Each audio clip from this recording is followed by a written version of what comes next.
with that, I'm going to throw it over to Sid for a minute. Thank you very much indeed.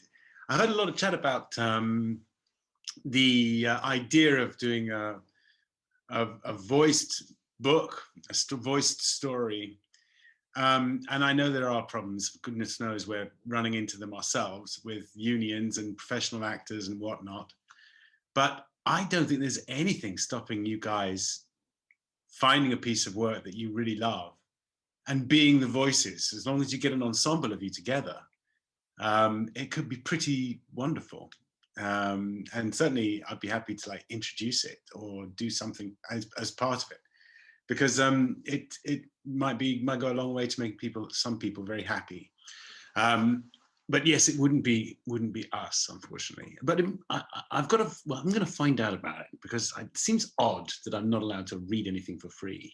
It just seems weird that has been forbidden to me.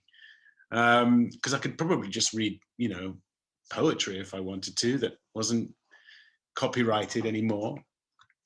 So it seems odd that I couldn't read some fan fiction. But we'll think about that.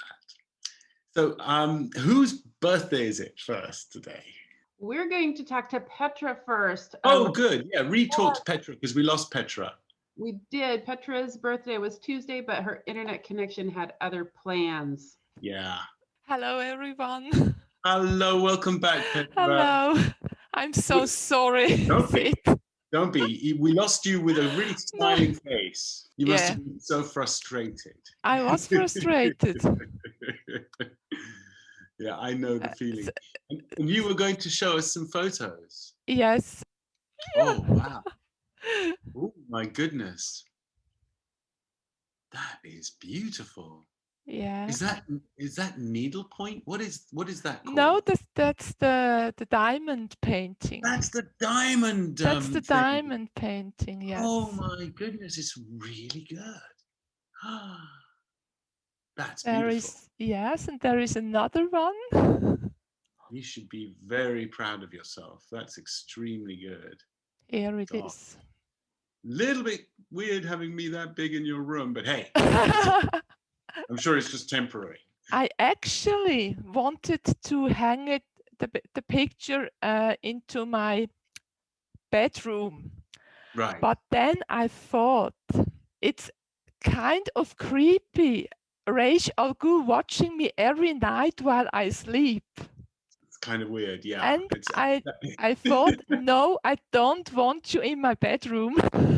Well, it's very gracious of you. I feel a little bit hurt.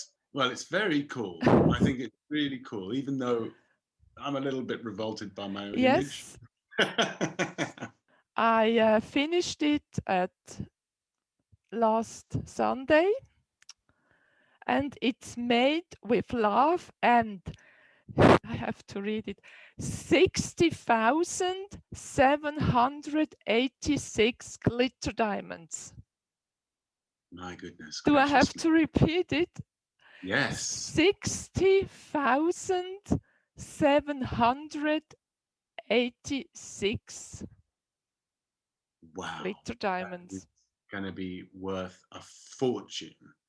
You're very, very talented. It's really terrific work. Yes, and there will be more. There will be more. I already started with another one. And actually I thought, should I reveal it or not? And I think I do. Go on then. You recognize this? Oh, yes. Absolutely. Yes. That's great. Yeah, it's a little bit smaller, but. Yeah, now you can see nothing. It's Oops. Yeah, at the moment it's not very impressive at the moment, but no, it looks a lot full of potential. I'm looking for. We'll see that when it's finished. That'll be fantastic. Yeah, and then there will be more from Deep Space Nine, Cairo Time, and it might be that there will be a surprise for Mel. Oh wow! Oh yes. Fantastic. Oh, you could do Yeah. a regular rogues gallery.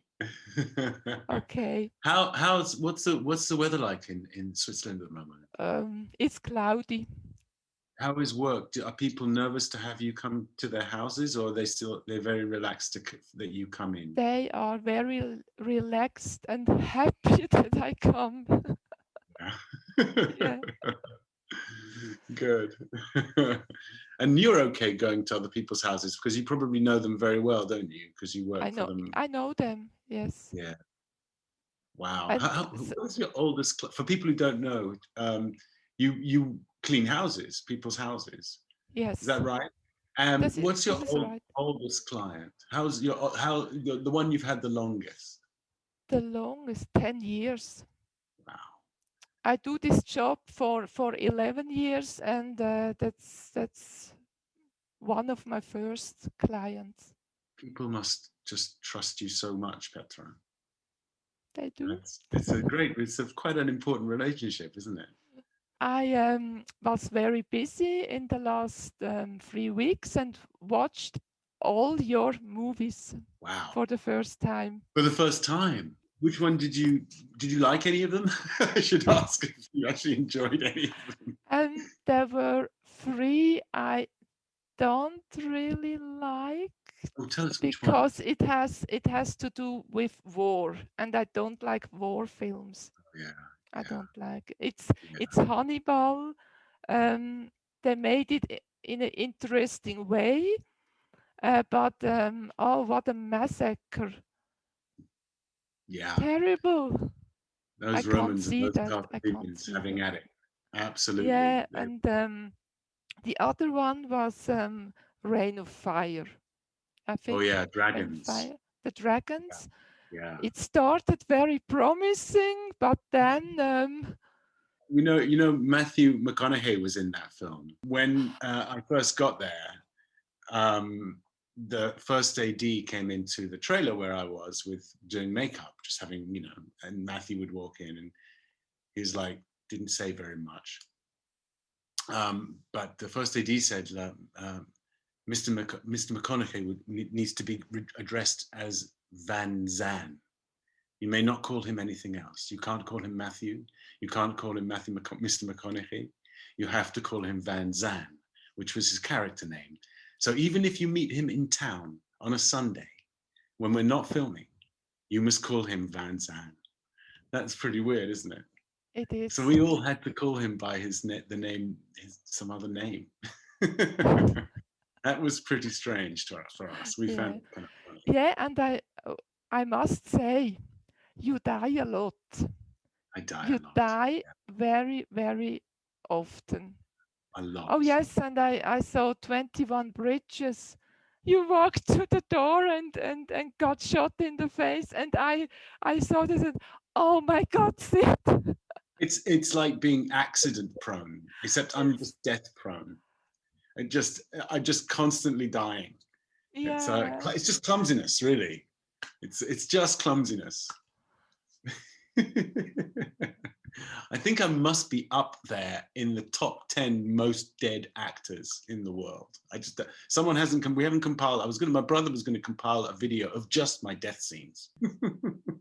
Just to this kind of silly music. Never got done, obviously.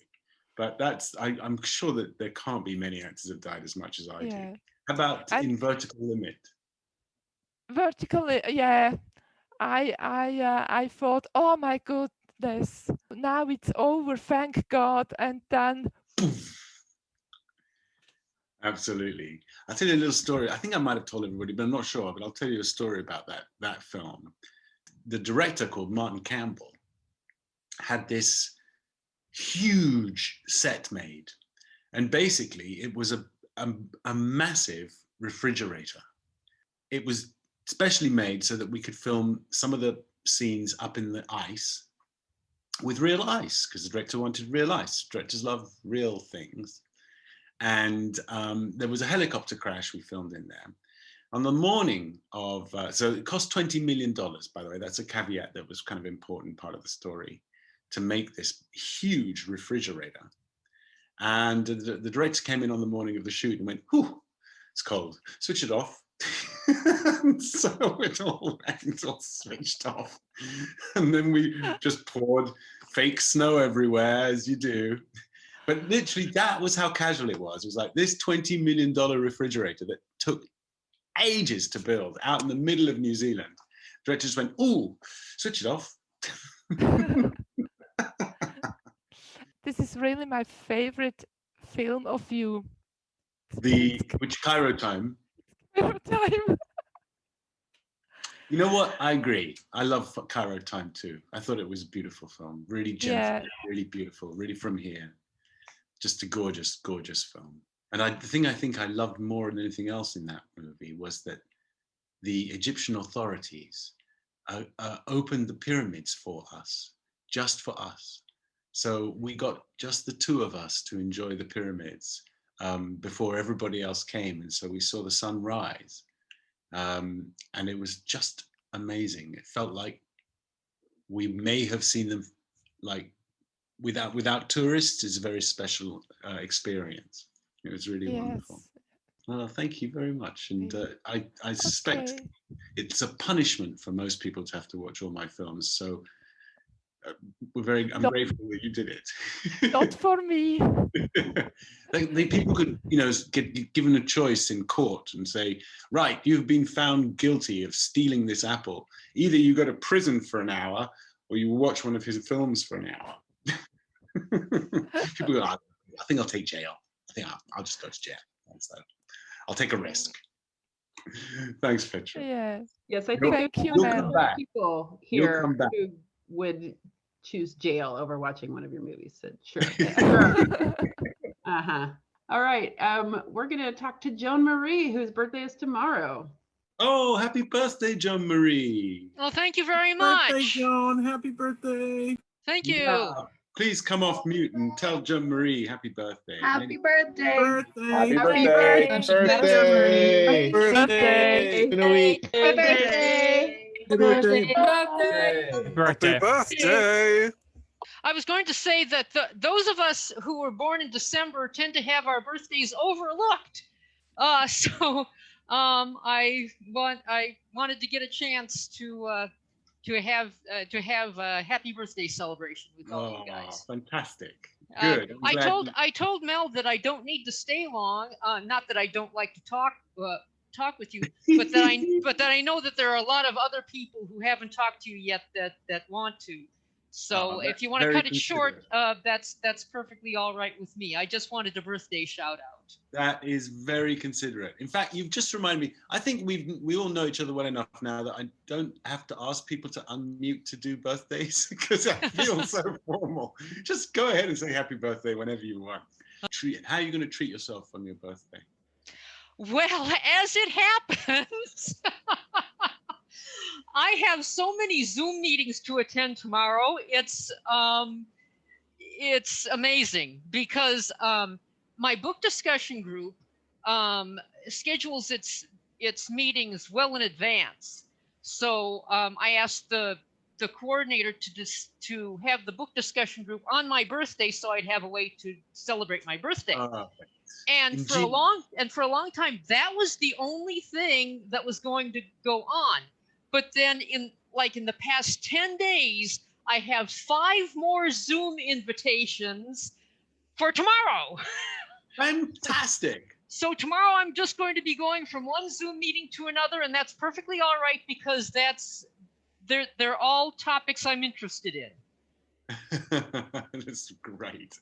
Good. Well, I think I just did a press for a film, and I spent all Monday and all Tuesday just stuck on Zoom with back-to-back meetings with different people about the film. It's all day is pretty exhausting, it has to be said. So good luck. Yes, thank you. Thanks, Joan. And thanks for being so considerate and having absolutely. I want to hear other people too, so that's great. Thank you so much, Sid. Come back and chat away sometime. Yeah, I probably will. If my book wins an award, I'll notify Mel and we'll have a chat then. Boom. Wish you all the best with that.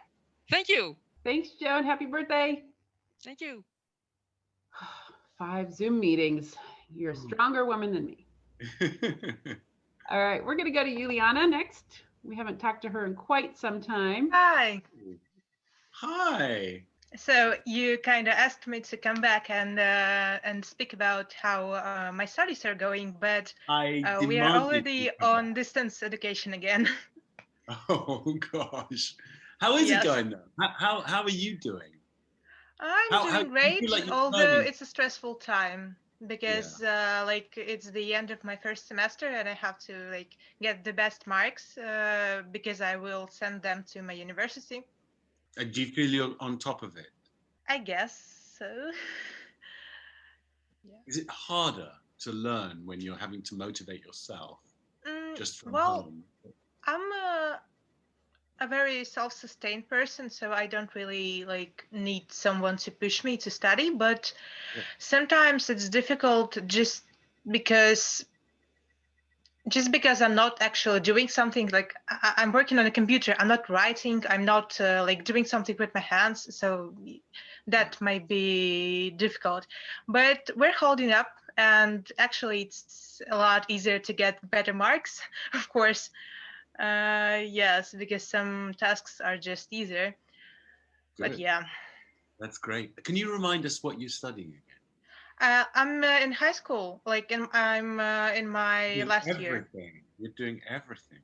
Okay. Yes, everything, and that's the most stressful part because I want to focus like on physics and mathematics because I want to study them in the university. But I also have to keep in mind literature, languages, and all of that stuff, which I'm not really interested in anymore. But I'm sure you're very good at it. Thank you. Where would you most like to go to university? What would be? Well, I mentioned like the last time, I think I really want to go to the UK, but now it might be difficult because of the Brexit. So yeah, but I'm also considering the Netherlands. Ah, the Netherlands are wonderful. So I mean, it's a wonderful country. Unfortunately, I've never been there, and I don't have the ability to go there now. Like we cannot travel at all, and that's really sad. Does it mean that you cannot? You must choose a university near you because of COVID? Not really. Like I'm up for a challenge, so I don't mind moving somewhere else. I'm still considering some Latvian universities, but only if I don't get abroad. Yeah. And so how about the rest of your life? How's your family? How is everybody else? What's going on? We're great. It's fine. Like, I think we kind of got into another lockdown in our country, but it's not like anything changed. Just like the previous time, both my parents go to work, and the only thing that changed is that I study online, but we're great, I think. Isn't it strange because the first lockdown we were all really terrified, well at least very nervous, concerned, and that was back in March, and then we went through all these ups and downs, and we were out and back in, and some of us never went out, and very varying degrees, but this big surge, which seems to be all over the world. It doesn't seem to be one particular country. It's everywhere. Is going back up. Well, most places. That somehow people are a bit more casual about it, a bit more relaxed about it, and yet this time it's much more dangerous than it was in March. Absolutely. Like I'm just shocked that like we're living normally right now, so it's not really a problem to study online, it's not really a problem to work from distance, but in March like the situation was a lot better. Yeah. We didn't have many cases in summer and in September, but now the situation is really bad. Yeah, and all the stores have run out of toilet paper again. What is it about this disease that makes people need to use the toilet that much that we run out of toilet paper all over the country? Yeah, that's really weird. Pretty weird, isn't it? If you had to pick one thing, it would not be toilet paper. I just wouldn't pick toilet paper. I'd come up with something else, but I could just about get away without toilet paper. It's very funny that I was in a big store here the other day, and no toilet paper anywhere. Really? Yeah. People panicking about toilet paper. They're just weird, very strange. When it's not COVID, like last year, would you say you have quite a lot of friends, or do you have very few friends? What's your relationship with friends? Well, if you had asked me a few years ago, I would say not really, because I kept a close circle. But right now, I communicate very often with my classmates because I help them with homework. How generous of you. That's terrific. Yeah, but actually, it really helps me to understand the topic better because by explaining something to other, it's like it stucks in my mind, and it's really easy to understand. Super smart. That is really smart. You're going to do extremely well. I'm sure of it. I'm certain of it. But do you find that so do you chat casually as well with your classmates, or is it usually just about work? We usually chatted in school, obviously on the breaks, during the lunch break. But at the moment, we're sometimes texting. But Yeah. I don't know. It's not like we don't usually call each other.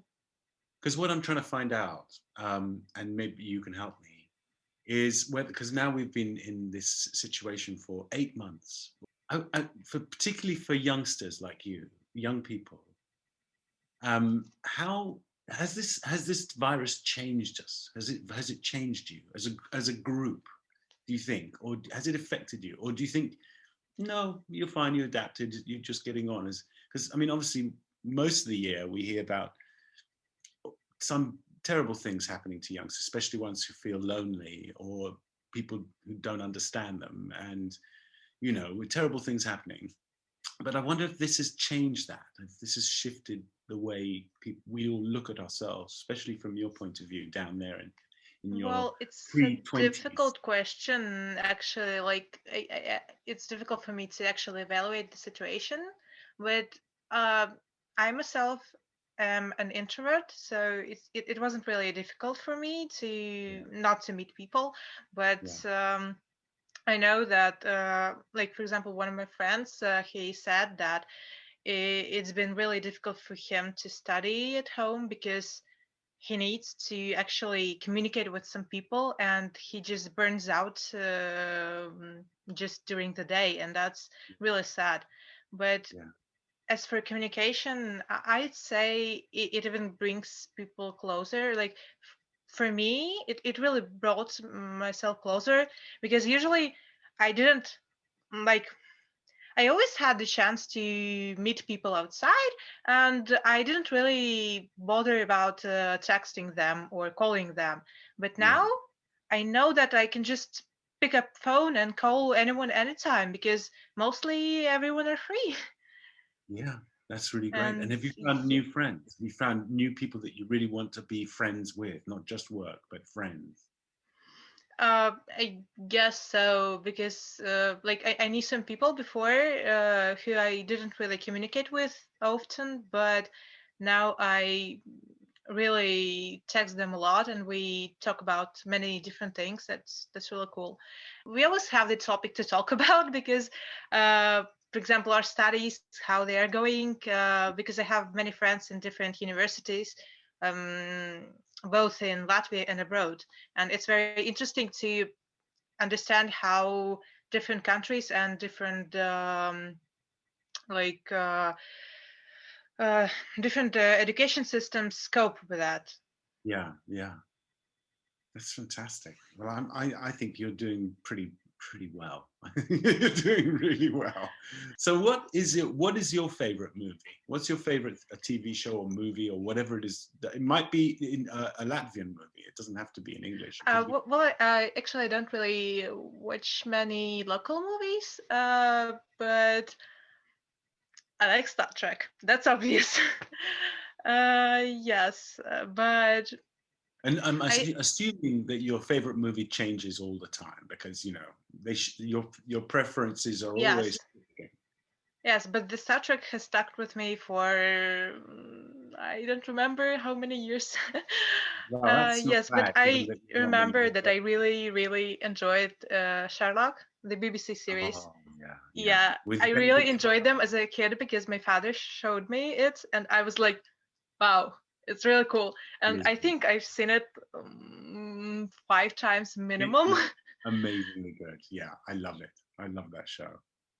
You see, my wife gave me an iPad for my birthday because my last one couldn't stop touching itself. And I don't know quite what you do about that. It's sort of just keep all day. It's as if my fingers are typing away or a ghost is typing on my iPad and I'm not there. And it's just going when I switch it on. And at one point it rang another actor that I don't ever call in the middle of the night. It was about 2:00 in the morning, and suddenly my iPad was doing this, and I couldn't touch it because it was so busy touching itself that I couldn't stop the call. So I just panicked and smashed on the power off button. Luckily that worked, but now I'm fallen out with my old iPad, but I got a very shiny new one. And what it came with was a year's subscription to Apple TV. So we've got something we never even thought of watching. That's Apple cool. TV. Yeah, we just wouldn't have dreamt of watching it. So there's a show with Jennifer Aniston and some other people. I don't know. I'm not very good with names. Reese Witherspoon, Steve Carell. Yes, Reese Witherspoon. It's called something like The Morning Show. The Morning Show. I've only watched one episode, but it was pretty good. I thought it was fun. It was nice. It's the kind of thing that my wife and I can watch together. We have to find the right shows in the sort of balance in the middle, because I like completely different TV to her. So I'm really glad to catch up with you again. Thank you for coming and giving us an update. Thank you. Thanks, Mal. And we don't want to lose touch, so keep on coming, even if you're introverted. We don't care. We have no mercy. We'd like to see as much of you as possible. Thank you. Thank you. Thanks, Julia. Bye. Lizzie, you're up next. Hello. Hello. Where are you, Lizzie? I'm just outside of. I'm in between Preston and Blackpool. Oh my goodness, you're northwest of Lancashire. Yeah, Lancaster. Yeah. Yeah, fantastic. Yeah, Lancaster's the nice bit. It's the nice bit. I'm in deepest, darkest Lancashire. I got my first theatre job in Lancashire, Manchester. Oh.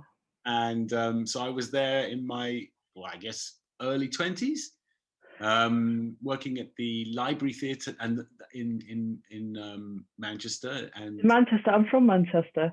Oh, really? Yes. I've kind of like plodded around the whole of the Northwest at various times in my life. So, yeah, grew up in Rochdale, and Manchester's my hometown. Manchester's where my flat is. It's a beautiful town. It's a lovely city.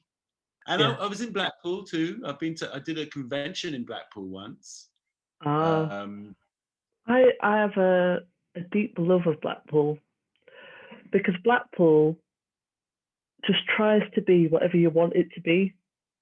And it's kind of like, it's everything, but it's also, I think you walk down the promenade at Blackpool and you get, everyone says, oh, Blackpool's so tacky, it's so this, it's so that, oh, don't go to Blackpool, it's tacky. It's like, no, Blackpool is the true soul of the UK. It's like, it just tries to deliver everything that everybody says that they don't like, but they really do like.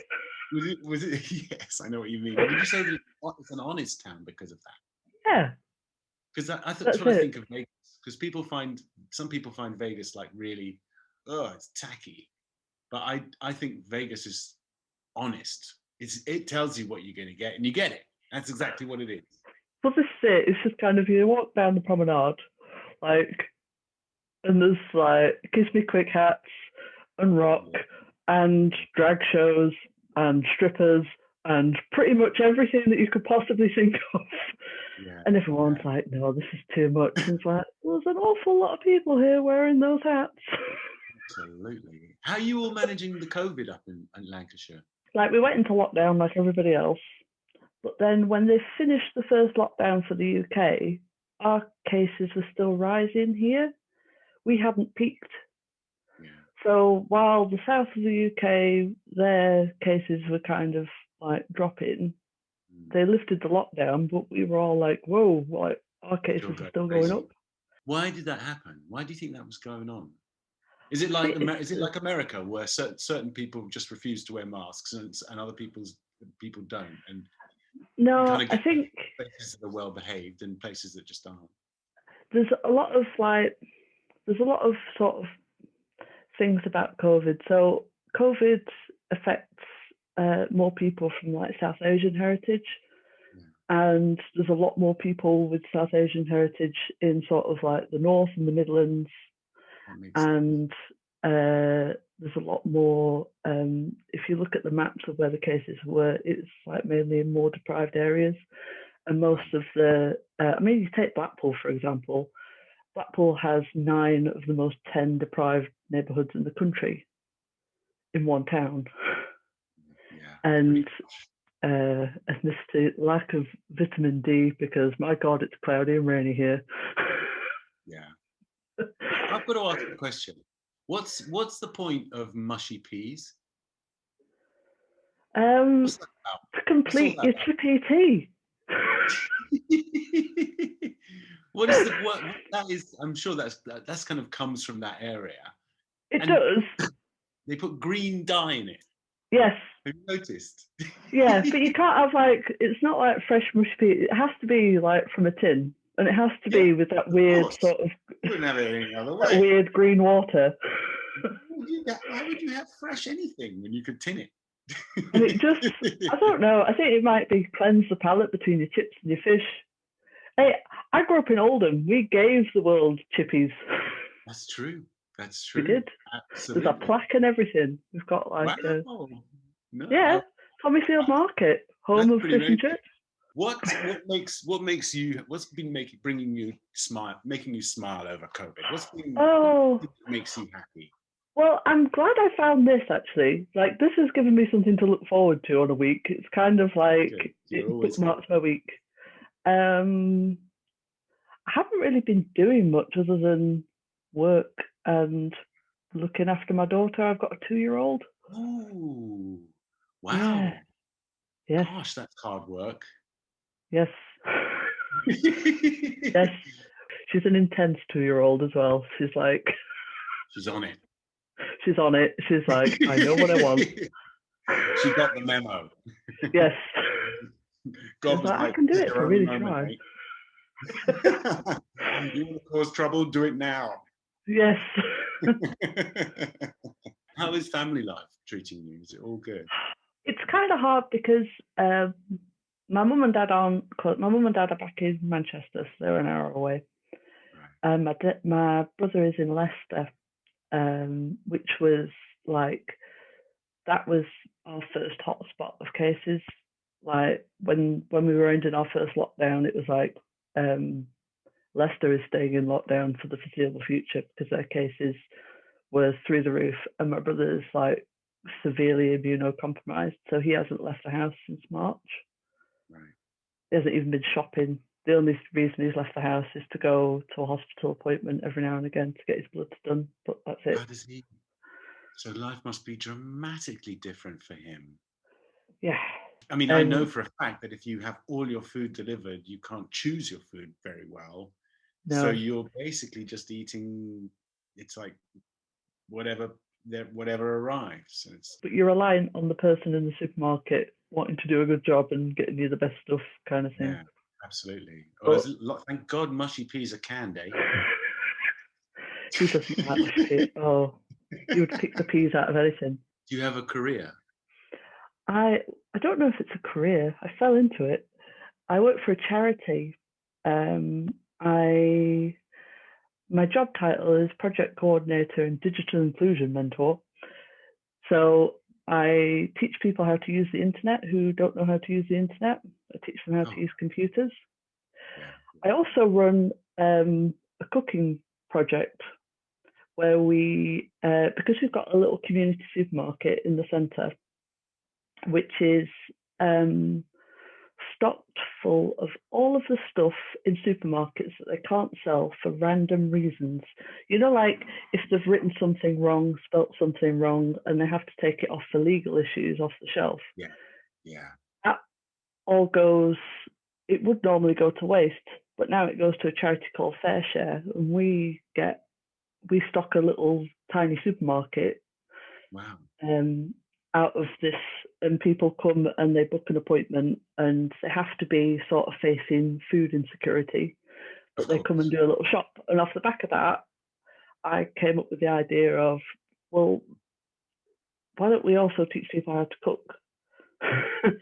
Because they're going to get more out of the food, because people don't tend to take the fruit and veg, or they'll get things because you don't know what you're getting or where you're getting it from, because it's all based on what supermarkets can't sell.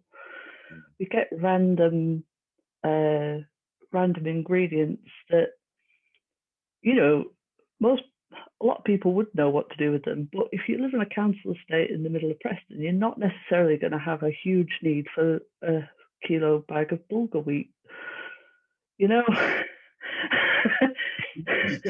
Like that's not an ingredient that people in that area from that sort of economic background commonly cook with.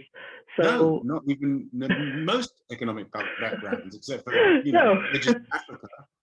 We set up this little project where we would use what was left in the supermarket that wouldn't make it to the next week, and we started doing cook and eat sessions where people would cook their food and they'd all sit down and eat together at the end of it. And and that was kind of born out of my ignorance in a way, because I'd sort of, when I was on maternity leave with my daughter, I started panicking because I was like, oh my God, I've brought a person into the world, and what the hell am I going to feed her?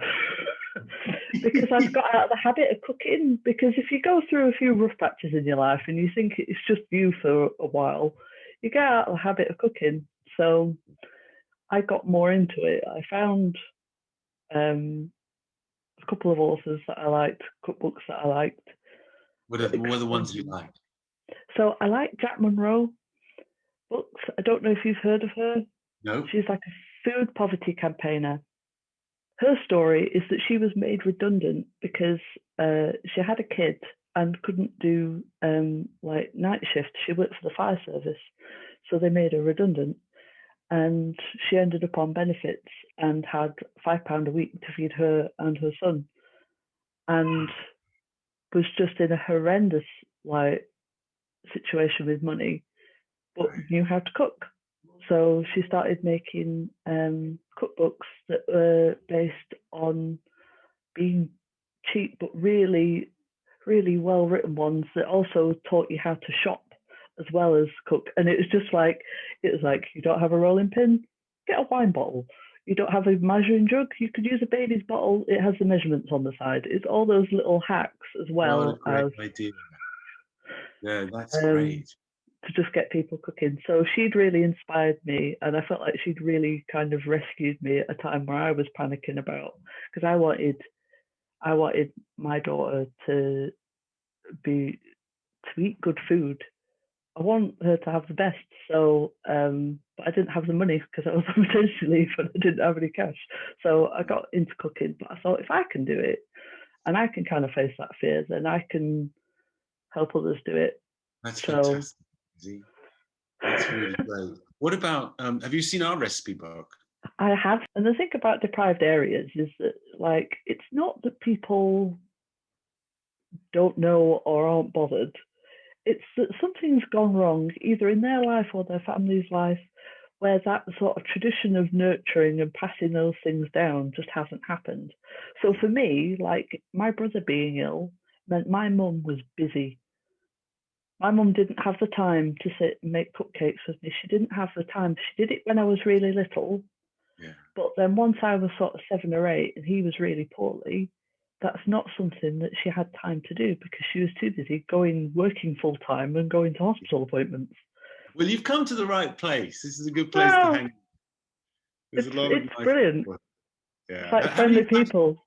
Have you been here for a bit? Just not been able to come and say hi? Just a few weeks, about 4 weeks. Okay, yeah. So, yeah. but I've been enjoying it. It's nice to like it's friendly people, but also the shared frame of reference of Star Trek is just like heaven. It's really nice, yeah. It's really nice. I can't thank you enough for coming and saying hello to us, Lizzie. That's And right. It's been a pleasure. Come back. We love you luck. And so whenever you please. I will. Thanks, Lizzie. If you are following the chat at all, you might go scroll back through. There are some people with questions for you about the work that you do. We have time to talk to Kathy, who we tried to get to a couple weeks ago, and her phone was taken. Oh gosh, yeah. Yes. So she's got some photos she wants to share. Brilliant. Hey Kathy, sorry we lost you. How you doing? Back. Very good, thank you. Okay. Good to see you again. It's good to see you. How was your Thanksgiving? It was terrific. I mean, there was 3 of us, but it was terrific. And 3 is pretty good. I mean, it's not bad. Anyway, I said I'd come back and show you the pictures. Please do. As soon as Mel puts them up, I guess. I guess. Okay, that's me. I guess my mom decided I was a present. That is the biggest bow I've ever seen on a child. That's beautiful. Yeah, that's me. I don't know how old I was. Oh, you got to be 1.5, maybe 2. Doubt you even made it to 2. It's like 1.5. 1. It may be. It may be. No, it has to be after 1. It's just that what do you call it? I count via my brothers and sisters. Right. So, well, you are as cute as a button, as a bow. Yeah. That's my brother and my sister and my mom. Oh. So yeah, so we're all 14 months apart except for the last 2, which are 12 months apart. That takes like planning. That's rigid. That's regimental. Mom told me that that's the way they had babies in those days. I'm sure it is. As soon as you can get up, off you go again. Let's do this. Yeah, well, I told her, it's like, I admire you because that meant at one point you had 2 or 3 babies in diapers. Yeah. And that had to be hard. Yeah, and none of them are old enough yet to look after the others. And that's with the last brother. And it's sort of funny because Mom always used to line us up so you could tell who goes where. That is so cute. You look like a rock band, a little baby rock band. Where was this? This is at home. We used to live in San Francisco in the marina, so that was my house. Okay. Yeah. Wow. So I think the next one it should be. Oh, that's my grandfather, and he used to make these elaborate cakes for me. I was going to say. Kathy, whiz, that is the most elaborate cake any child ever got. I mean, princes and kings get those cakes. Yeah, it's a steamboat. Jeepers. Yeah, but he's also what you call it. He gave for my birthday. He gave me an aircraft carrier. So. Oh, okay. And you just parked that in the driveway? No, I was playing. He had a restaurant, and they used me as decoration in the window. To bring people in. He was in the Navy for 31 years. Oh wow. In the US Navy? Yeah, the World War, I think the First World War? Yeah, that would have been the Second World War. Oh, okay, yeah, the second one. Wow, that's amazing. Yeah. So what a talented man he was. Yeah. There you are. There we are in I think Gail told me 1998. That was the first time I met you. Well, that's probably the only time I didn't write something rude on a photograph. So you got away with it there. You sort of messed up my name. I think you put someone's name and then you changed it and put darling on it. Yeah. San Diego, 1998. It's a sad attempt at charm. Yeah, that was the very first time. It's really sweet. Yeah. Oh, I remember the top. It's funny how you remember bits of clothing. Do you remember the top you wore? I think the most thing I remember when we used to do those promenade weekends was that year that we had all those Abraham Lincolns in the Oh, that was so, it's just so bizarre, wasn't it? To see 40 Abraham Lincolns wandering around the hotel lobby. Yeah, and then them playing with the musical saw thing, and it's like, ooh, okay, this is strange. Yeah, I remember that. Yeah, I remember. I thought when we drove up, I thought they were the doormen, and they said, "Oh no, that was another convention." Like, one of you take my bags. ooh, that's my cat. Ah, look at that. That's Maggie. Mad at putting a What's shirt going on her. How are you doing, Maggie? She's very beautiful. Yeah, that's our picture. That's our picture with Noggin. And yeah, absolutely, and Aaron. Yeah. I think the fun times I had, some of the fun times I had with you, that's the one we did a couple years ago. That's the most current one. Okay. Yeah. I don't look so young there, so I'm not. That was a year ago. That was 2019. Yep. That's great. Yeah, that was a year ago. That we took one with you and one with Renee and one with Andy. Yeah. Yeah. And that cost you a small mortgage to actually procure. I'm always horrified by prices of those things. And this is that last one. This is that diamond painting thing. I got into it for a while. Oh wow, that's really pretty. That looks like a Japanese garden. They have one of those in Pasadena, in the park in Pasadena. They have a garden. Oh wow, a Japanese garden, a very beautiful one. There's one in San Francisco, the Japanese garden. Right. And in San Francisco, the garden, the place to go is to try to climb the big round bridge. I mean, it's big and it's round and it's hard to climb. It's climbing. But I'm not. I don't think it's open now. No. No. That's really nice. And there's Renee. That's the last picture I had with Renee. Lovely Renee. Yeah. Well, that's very kind, Kathy. That's lovely to have a little tour through your life. That's just beautiful. And those kids. Yeah. Fantastic.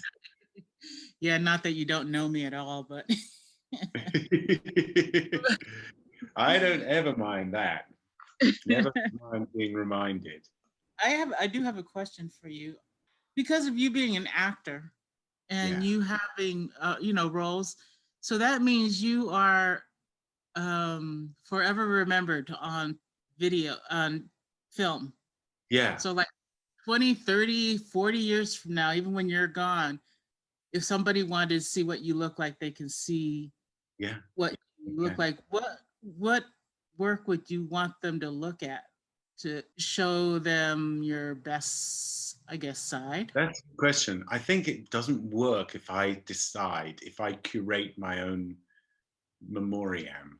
I think it works if other people decide what they like, because other people have to decide who I am, not me.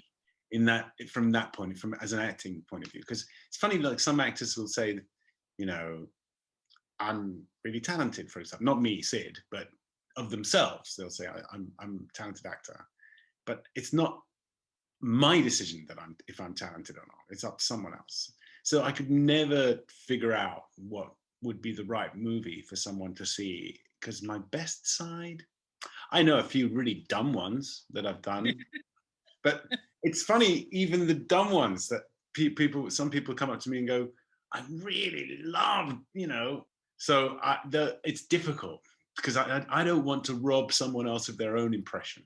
It's like me leading them, and I don't like to do that. I think I like what you said on one of your pictures, one that you signed once. It says, we get paid for waiting, we act for free. Yes, that's exactly right. That's exactly right. We get paid to wait. Yeah, I like that. Yeah, that's true. Thank you very much indeed. It's been lovely catching up. I miss seeing you in Vegas, but one day. All right. Thank you, Kathy. It's been lovely catching up with you. Did nobody get a picture of the Abraham Lincolns? Because I distinctly remember being stuck in an elevator with like 5 of them. but I know. I've never seen a photo.